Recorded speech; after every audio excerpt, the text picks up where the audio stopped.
नमस्ते नमस्ते।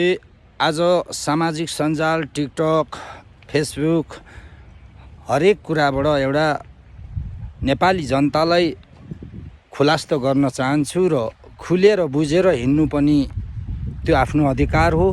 सर्वप्रथम म के भन्न चाहन्छु नेपाली दाजुभाइ तथा दिदीबहिनीहरूलाई, हामी यो भूमिमा जन्म लिइसकेपछि हामी म को हुँ भन्नेसम्म एउटा संस्कार संस्कृतिलाई चाहिँ एउटा गहन अध्ययन नगरिकन विदेशीको शिक्षा, विदेशीको धर्म, विदेशीबाट सञ्चालन भएका पार्टी दलका पछाडि लाग्नको कारणले गर्दाखेरि हामी हर दिन हजारौँ वर्षपछि लाग्दैछौँ।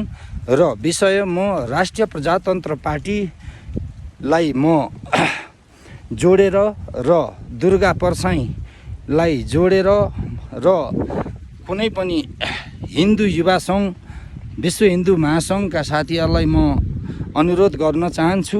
सबैभन्दा पहिला हामी यो देशका प्राचीन इतिहास, सूर्यवंशी र चन्द्रवंशी 88,000 ऋषिका सम्प्रदायभित्रका समाज हौँ र पूर्वीय दर्शन संस्कार संस्कृतिले सजिएका समाज हौँ र हाम्रो नस्लहरू, यो मेरो नस्ल र क्षेत्री बाहुनको नस्ल भनेको सूर्यवंशी र चन्द्रवंशीको नस्ल हौँ। हामी कुनै मङ्गोल होइनौँ, कुनै आर्य होइनौँ, कुनै होइनौँ।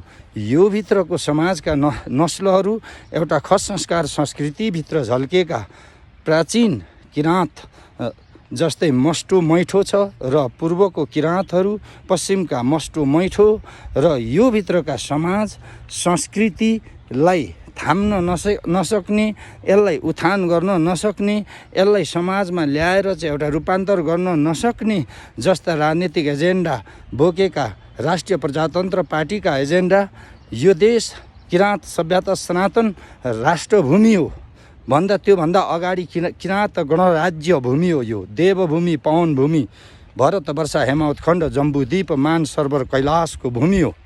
जबसम्म तपाईँहरूले यो बुझ्नुहुन्न र हिन्दू राष्ट्र घोषणा गर्छु भनेर चाहिँ अगाडि बढ्नु भएको छ, यो गलत भाषाबाट प्रचारित गरिँदैछ। यो दोकानदार हो, यो ठेकेदार हो।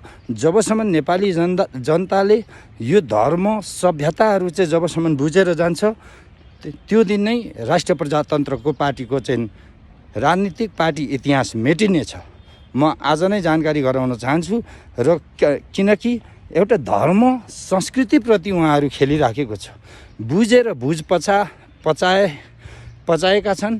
त्यहाँ धार्मिकता धेरै बुझेका धर्मगुरुहरू पनि छन् र तिनीहरूले बुझेर पचाएका छन्। र किराँत सभ्यता सनातन धर्म हुँदाहुँदै वैदिक सनातन धर्म